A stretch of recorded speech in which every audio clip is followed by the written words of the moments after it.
previous video, we looked at the fundamental rules of enemy movement. In this video, we'll see how these rules get used by normal size enemies, in other words, enemies which fit inside a single hex. In our first example, we have two Oathsworn, a tree obstacle, a large enemy with a circular base, and a normal sized minion.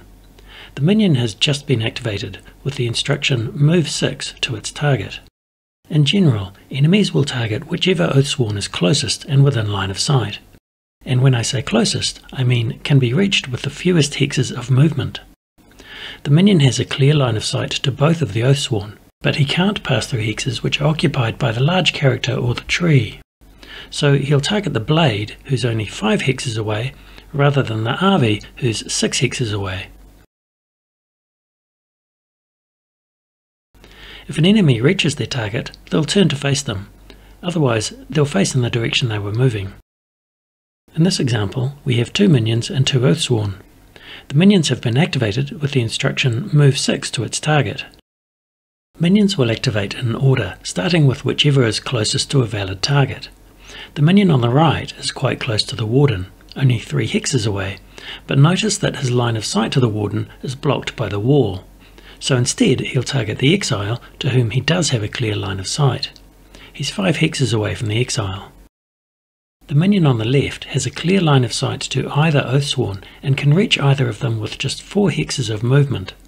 So we know that the minion on the left will activate first. Because he's 4 hexes away from either Oathsworn, he'll use the rule of north then west to choose between them. So he'll target the Exile, who's further north than the Warden. Next we move the second minion.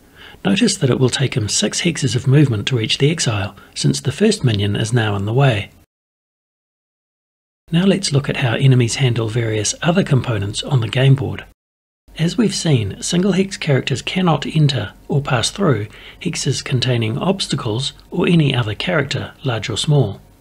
But they can enter hexes containing terrain effects, such as fire or water, or other components, such as toxic gas, thrown items, or the Grove Maiden Sentinels. Before moving an enemy, keep in mind that they will not even attempt to avoid any of the items listed in the right-hand column. You can calculate their path using the movement rules we've already looked at, and if that path happens to take them through any effect tiles, then they'll suffer the consequences. Let's see an example. Here, 2 of the minions have already moved and reached their targets, and the minion on the left is about to move.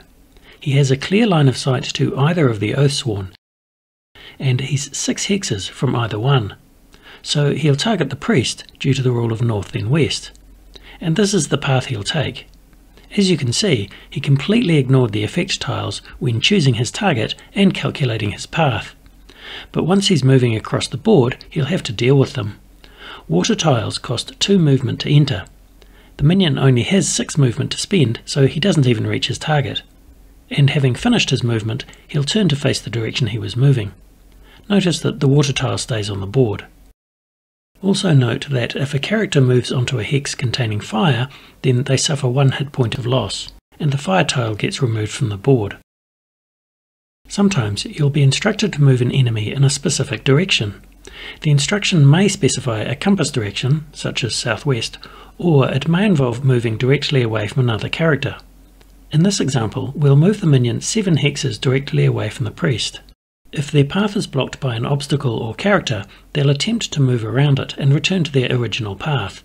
Naturally, this minion will take the southern path around the tree because it's shorter than the northern path. Also notice that the enemy won't deviate from their original path until they're adjacent to the obstacle. If an enemy reaches the edge of the game board, their path will bounce off it, as if reflected in a mirror. In our final example, we'll look at the mob keyword, which will sometimes appear on the special rules board to describe some minions. Enemies with the mob keyword will combine their attacks against a single enemy, and in some situations it may affect whom they target. If an enemy is forced to choose between 2 equally distant targets, the mob keyword means it will gang up on whichever target is already adjacent to another mob enemy.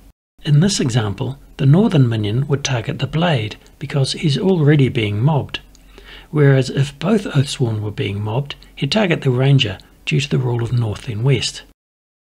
That's the end of this video, but for more enemy movement examples and the final word on rules, see page 20 of the Encounter Rulebook.